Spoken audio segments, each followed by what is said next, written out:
Kobe Bryant didn't say anything behind Shaq's back. He wasn't phony, he wasn't fake. He was as real and as candid and as authentic as you know him to be. If you know Kobe Bryant, there is nothing. Shaq and Kobe, 3 straight championships, basketball's most dominant duo. Everyone thinks they know the story.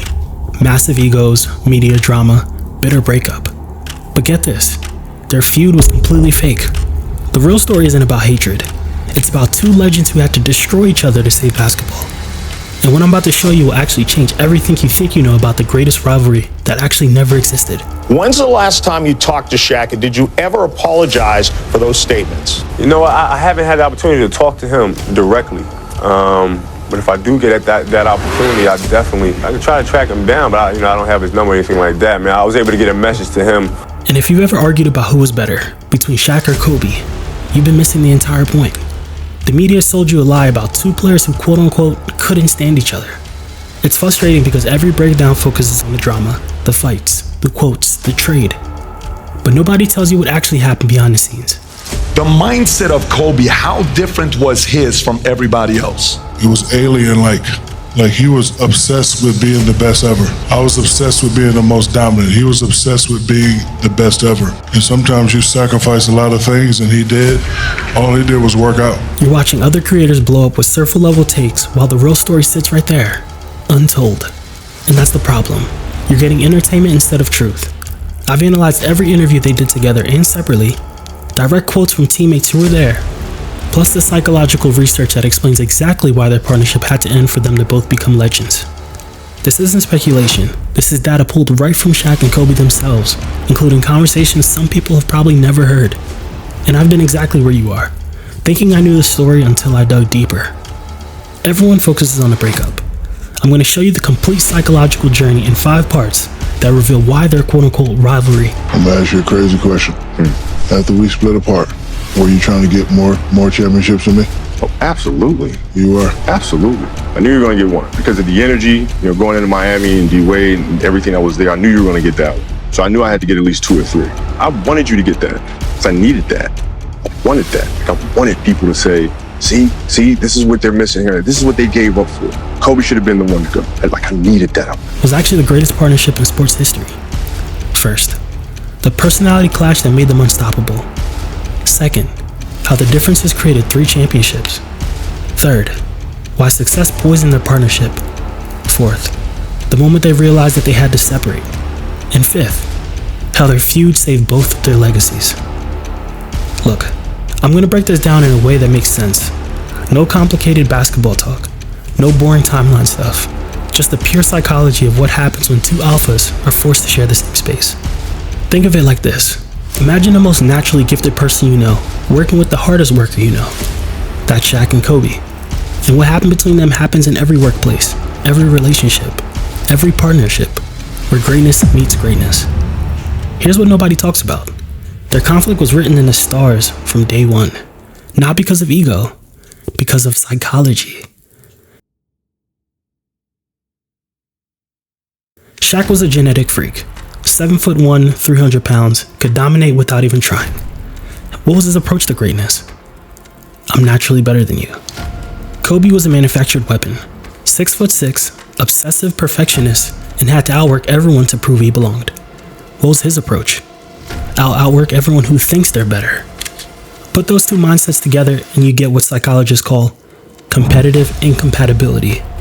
They weren't fighting each other. They were fighting 2 completely different definitions of what it meant to be great. The famous 1999 fight wasn't about basketball. It was about Shaq saying, "Respect my natural talent," and Kobe saying, "Respect my work ethic." I'm thinking it's kind of like just joking around. Next thing I know, it's getting real serious. Nah, this is my team, man. This is my team. And then they square up. And I'm like, come on, guys, break it up, break it up. As I'm doing that, Kobe, I can't remember what he said or what he did. Say, what you gonna do about it? What you gonna do about it? I saw a big hand coming this way.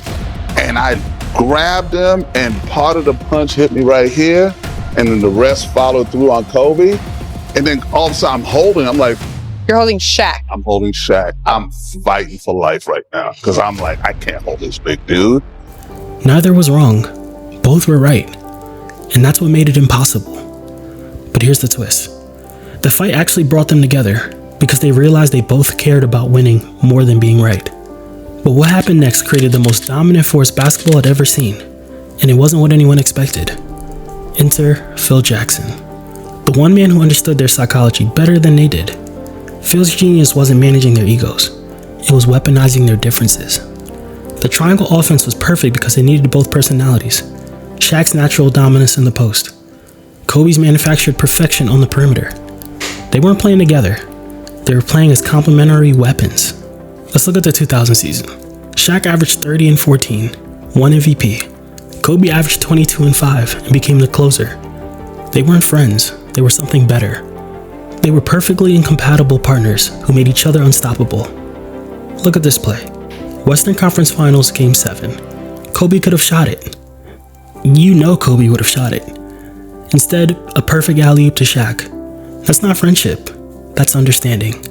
They knew they were better together than apart. When they won that first championship, Kobe jumped straight into Shaq's arms. Not because they were best friends, but because they'd proven their system had worked. The next 2 years were basketball perfection. In 2001, they went 15-1 in the playoffs. 2002, they swept their way to another title. They had figured out how to turn their psychological differences into basketball dominance. But here's the crazy part. They were actually getting better at managing their incompatibility. Shaq learned to appreciate Kobe's obsession. Kobe learned to trust Shaq's natural ability. But success has a dark side, especially when you're dealing with two people who measure greatness completely differently. After 3 straight championships, Shaq made a decision that changed everything. He showed up out of shape. What was his reasoning? Quote unquote, I got hurt on company time, so I'll rehab on company time. Meanwhile, Kobe spent the entire summer making 2,000 shots a day. Not attempts, makes. While Shaq was celebrating, Kobe was prepping for championship number 4. This is where psychology gets dangerous. Shaq's approach wasn't wrong. He was naturally gifted enough to get in shape during the season. But to Kobe, this felt like disrespect to the process that made them champions. When Shaq got injured, Kobe went nuclear. 9 straight games with 40-plus points, tying Michael Jordan's record. He was proving he can carry the team alone. Then came the moment that broke everything. Phil Jackson told Kobe, quote unquote, we're losing Shaq. He needs to feel important and you need to dial it back. So Kobe stopped the streak. He sacrificed his individual greatness for team success. But the psychological damage was done. Kobe had proven he could be the alpha, and now he's being asked to pretend he couldn't. They lost in the second round that year. First time in 4 years they weren't champions, and both of them knew exactly who to blame.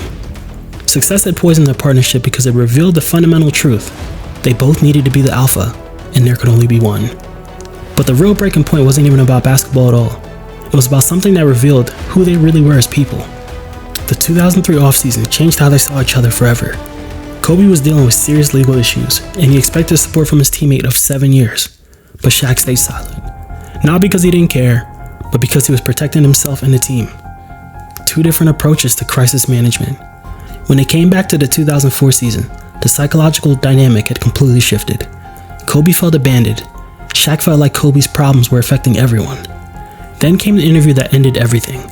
Kobe told ESPN that Shaq came to camp fat and out of shape, and questioned his leadership. Yeah, I wish he was in the gym. I would have had 12 rings.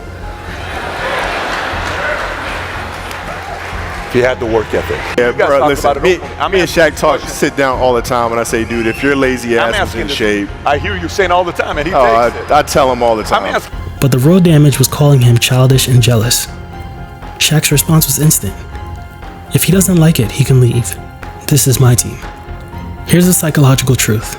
This wasn't about basketball anymore. This was about 2 alpha personalities who'd reached a point where they couldn't coexist in the same space without destroying each other. You could see it in the finals against Detroit. Kobe took more shots than Shaq for the first time ever in the final series.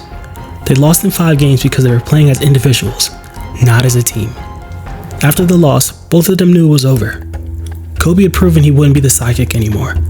Shaq had proven he wouldn't share the spotlight. The psychological breaking point had been reached. What happened next shocked the basketball world, but it was actually the most brilliant move in sports history. July 2004. Shaq was traded to Miami. The dynasty was officially over.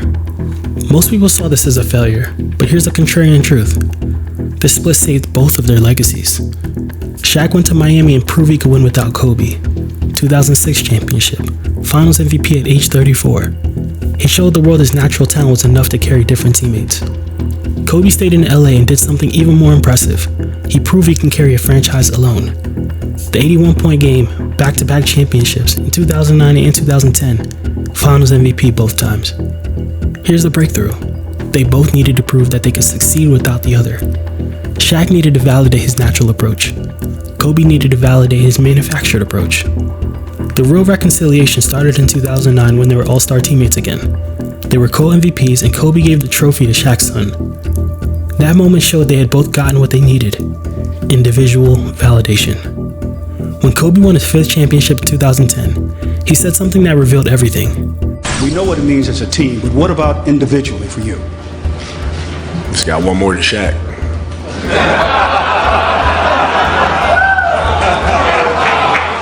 So you can take that to the bank. It wasn't hatred. It was competitive respect. By the time they both retired, they could laugh about the rivalry because they understood what it had given them: the motivation to become individual legends. Everyone asked, what if they had stayed together? The math says they could have won 6 to 8 total championships. They could have been the greatest dynasty in NBA history. Better than the Celtics, better than the Bulls, better than anyone. But here's the deeper truth. If they had stayed together, neither of them would have become the individual legends they became. Kobe never would have proven he could win as an alpha. Shaq never would have shown he can adapt and win with different teammates. Their separation didn't destroy greatness. It created 2 different templates for greatness that influence every player today. The real story of Shaq and Kobe isn't about hatred or ego. The villain wasn't neither of them. It was a system that tried to force 2 incompatible approaches to greatness into the same space. Shaq's natural dominance pushed Kobe to work harder than anyone in basketball history. Kobe's obsessive preparation forced Shaq to take his conditioning and leadership more seriously. You can see the influence in every great player today. The work ethic comes from Kobe. The natural confidence comes from Shaq. The understanding that there's a different path to greatness, that comes from their rivalry. They didn't just win 3 championships together. They created a template for how 2 superstars can push each other to individual greatness, even when they can't stay together. So that's what really happened between Shaq and Kobe. It wasn't a failure of partnership. It was the evolution of 2 legends who needed different things to reach their full potential. They could have been the greatest dynasty ever. Instead, they became something better. Proof that there's more than one way to be great. The next time you see a dominant big and an obsessively driven guard, you're seeing the influence of the rivalry. They didn't just change basketball. They showed us that sometimes the greatest partnerships are the ones who push you to become great on your own. This kind of deep psychological breakdown of legendary sports rivalry is exactly what I cover on this channel. If you want more stories that go beyond the headlines and reveal what really happened between sports icons, make sure to subscribe because we're just getting started with these untold stories. Peace.